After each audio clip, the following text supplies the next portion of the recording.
మొదటిసారి భూమిని వర్ణించి మ్యాప్ని వేసిన ఘనత మన భారతీయులదే అని మీకు తెలుసా? ఆ మ్యాప్ చిత్రాన్ని ముందు ఈ వీడియోలో మిస్ కాకుండా తప్పక చూడండి మరియు మన భారతీయ ఇతిహాసం మరియు జ్ఞాన వారసత్వం గురించి అందరికీ తెలిసేటట్టు తప్పక షేర్ కూడా చేయండి. మహాభారతం ఇప్పటికి ఎన్నో వేల సంవత్సరాలు మునుపు 3వ శతాబ్దం బీసీకి పూర్వం రాయబడింది.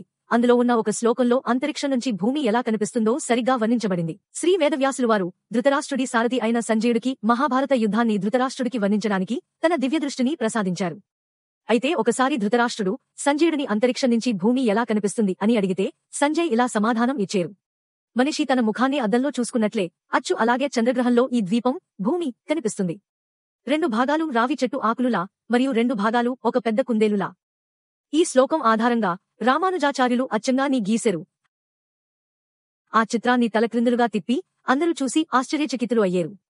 చూడండి, ఇదే ఆ చిత్రం, ఇది అచ్చంగా మన ఎర్తని పోలి ఉన్నట్లు కనుగొన్నారు. అయితే వెస్టర్నర్స్ ఎన్నో వేల సంవత్సరాలు తర్వాత ఇది వారి కొత్తగా కనుగొన్నట్టు ఖ్యాతిని గణించేరు.